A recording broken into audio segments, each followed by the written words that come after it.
This is a Bulborb. If you've played any Pikmin game before, you'll know what this creature is and what it does. And in my opinion, they're pretty cool. But I also believe Nintendo did these creatures dirty. Every new variant feels like a lazy reskin and it's turned the Bulborbs into one of Pikmin's most boring enemies. So how do we fix this problem? We don't. Listen, I'm just some random ass dude living in Canada. What the fuck you want me to do? So instead of fixing the problem, we're gonna add fuel to the fire and oversaturate the hell out of these guys. Now if you're right here on this channel, you'll know that I'm no artist. Like, at all. In fact, this little guy over here took me 3 days straight to draw. So for the sake of time and my own sanity, we're gonna use the power of Photoshop to accomplish our goal. I figured a good place to start was to fuse random Pikmin creatures together with a Bulborb. And after some time in the lab, I created this little guy. Unlike the bread bug, the bread Bulborb steals your Pikmin and drags them into his den to do things to them. This creature targets idle Pikmin around the map and drags them into their den. It can carry up to 10 Pikmin at a time, and once they make it back to his den, it's game over for your Pikmin. Unlike the regular bread bug, I don't think you should be able to play tug of war with the Pikmin because it's kind of fucked up when you think about it. But since the bread Bulborb steals your Pikmin instead of treasures, they move a lot quicker when dragging them into the pits of doom. The Bulborb uses its freakishly long legs to jump into the air and crush your Pikmin. What makes it different from the normal Wollihop is that this creature can just straight up eat your Pikmin. So you gotta hit it from the back. Hey yo. If you attack from the front, the Bulborb will chomp down your Pikmin without hesitation, even while airborne. Also, I just want to apologize for whatever the fuck you're looking at right now. I made this at like 2 a.m. So, yeah. I promise you, the next ones, they're better. Are you sure about that? The Shearborbs are tiny Bulborbs with a special birth deficiency that actually makes them shrink as they get older. These little fellas tend to travel in groups of 5 to 10, and although they're small in numbers, they can deal a hefty blow to your squad, making them much scarier than the average Sheargrub. Some notable features is that when you attack one, they scatter around the place, making them a pain to deal with. And they're not restricted to a certain zone. They kind of just float around the map and burrow into the ground whenever they feel like it. And before we move on to the next one, let's just take a moment to appreciate how cute this creature is. Honestly, I'm very proud of this one. This next one took me like 5 minutes to make. The Bulborb Dweevil has the face of a Bulborb and the legs of a Dweevil. Yeah, that's about it. These guys come in many different shapes and sizes. Some are bigger than others, some have elemental variants, but my favorite being the volatile Bulborb Dweevil. It's a regular Bulborb Dweevil with a bomb strapped to his chest. Just like the Dweevils, these guys crawl around and steal treasures. Their form of attacking is a little different though. Instead of chomping down on your Pikmin, the Bulborb Dweevils to do that spin attack the Groovy Longlegs does. And if it's an elemental variant, let's just say fire, for example, it'll start spewing out fire as it spins. The way to beat these enemies are just like the regular Dweevils, just attack the head and kill it. The burrowing Bulborb is just one big chicken. This absolute abomination runs around the battlefield, trampling your Pikmin and chomping them down. To make things even more terrifying, it uses its second head to do the same thing. It has 2 separate health bars, one for the head and one for the body. In order to kill it, you gotta defeat both parts. If you destroy the head first, the body will start running around the battlefield randomly, trampling your Pikmin with no set direction, since it's, blind. And if you destroy the body first, the head will burrow into the ground and act as a regular burrowing Snaggart, but a Bulborb. As goofy as it may look, this is a dangerous creature. Proceed with caution. And our final freak of nature is the puffy Bulborb. At first, this was just an excuse to draw an inflated Bulborb and get away with it. But I actually like how this creature turned out. In fact, it's probably my favorite fusion creature in this video. Instead of blowing your Pikmin, it gives him the suck. Hey yo. I find it very lame how the standard puffy blowhog has these menacing spikes on his back but doesn't do anything with it. So to make things even scarier, like the Perquillian, this creature can shoot tiny spikes from his back to impale your Pikmin. Essentially, the puffy Bulborb works as a mix of the Waterquaff and the Perquillian, but it has the ability to fly. And it looks like an inflated wing Pikmin. As much as I'd love to create more freaks of nature, I'm gonna move on to something more original. For a game heavily based off of different elements, I find it pretty upsetting how we only got a handful of elemental Bulborbs. So let's add some more. We got water, there's also fire, earth, and obviously we can't forget about air. What? It's a good show. Lately I've been getting super into the Avatar series. I watched it for the first time a few weeks ago and it's really good. So the next 4 Bulborbs will be based off the 4 elements, starting with water. The water Bulborb technically already exists in the form of the water Dumple, but other than its name, this thing virtually has nothing to do with the water. That's why I decided to make fish. This aquatic Bulborb is useless on land, but is one of the scariest encounters underwater. They're not too big, but travel in groups of anywhere between 3 to 20. When underwater, they'll chase you and your blue Pikmin down. And even if you choose to float above water, these Bulborbs will attack Ochi, and if he dies, all your Pikmin will drown.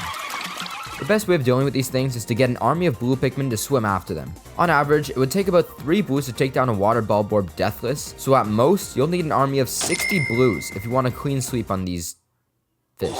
I was debating on skipping the fire Bulborb since we kind of, but I think we could take things a step further. Instead of just his back being lit up, let's set the whole thing on fire. Unlike the fiery Bulborbs, this thing does more than just walk around. Anything the flaming Bulborb touches gets set on fire, and if you don't use your red Pikmin effectively, the whole area could turn into one massive forest fire. If that happens, the day instantly ends because, the whole fucking map's on fire. So you need to take down this Bulborb while dealing with the surrounding fires, making sure it doesn't spread anymore. Also, just for the sake of balancing the game out, the fire won't start spreading until you wake the flaming Bulborb up. Also, let's just quickly take a moment to appreciate how fucking good this design looks. Good job, Raggins. The Earth-themed Bulborb was difficult to come up with, but I settled on the grounded Bulborb. This design is based off the Pokemon Hippowdon being virtually stuck in the ground. And if you notice, this creature has no legs. This is a stationary enemy, but as you get closer, this creature will summon walls from the ground, blocking off and trapping your Pikmin.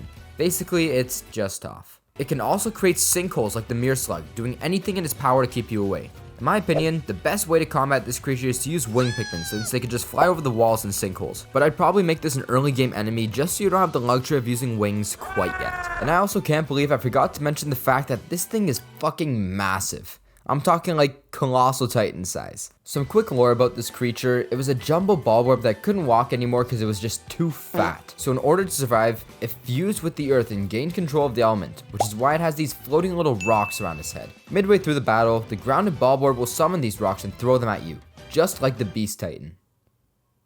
What? It's a good show. I could have just given the air Bulborb wings and called it a day, but I wanted to take a different approach and make it float on a thundercloud. Regular Pikmin can't reach this enemy, and his form of attacking is striking the ground with a deadly thunderbolt, making this the perfect creature for yellows. The cloudy Bulborb's lightning is so strong, it'll blast away anything close to the strike, instantly killing them. And it also has a second, but weaker hitbox that stuns anything nearby.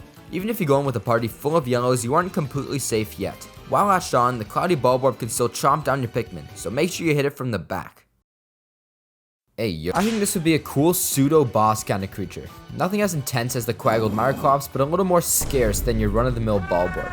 Also, let's just take another quick moment to appreciate how absolutely gorgeous this design is. It's a motherfucking Thunder Genie. Take notes, Pokemon. So if you couldn't tell by now, originally I was supposed to design more than just 10 Bulborbs. The original video was supposed to be 50 of them, but after giving it some thought, 10 was already more than enough. This shit took me way too long to make. That being said, I still have notes and drafts for at least 10 more Bulborbs, so if you want to see a part 2, be sure to leave a like on the video.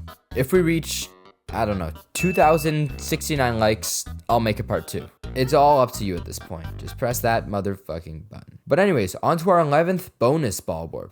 Let me introduce you to the Min Bulb. It's the Bulb Min, but reversed. Yep, I'm serious. This absolute abomination comes in all different colors, shapes, and sizes. It disguises itself as a wild Pikmin and attacks whoever's stupid enough to whistle them. These little fuckers can mimic any Pikmin type, but let's go through them just so we can all appreciate the fine art I created.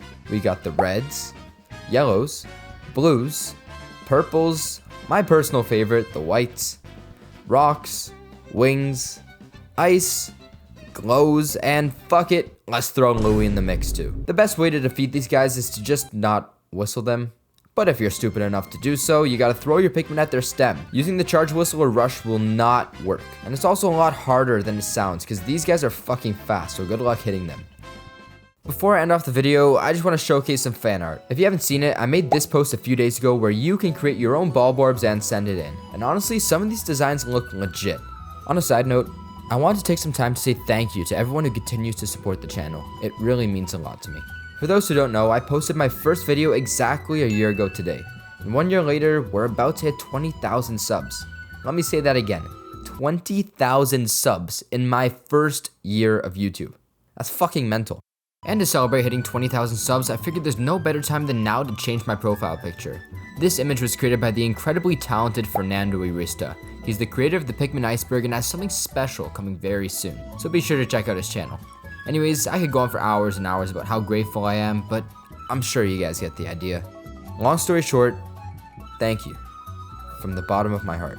If you enjoyed the video and want to see a part 2, you already know what to do. Also, let me know in the comments what your favorite Bulborb is and what Bulborb type you'd want to see me make in the future. Thank you for watching, I hope you guys enjoyed the video, and I'm gonna go wash my eyes with bleach now.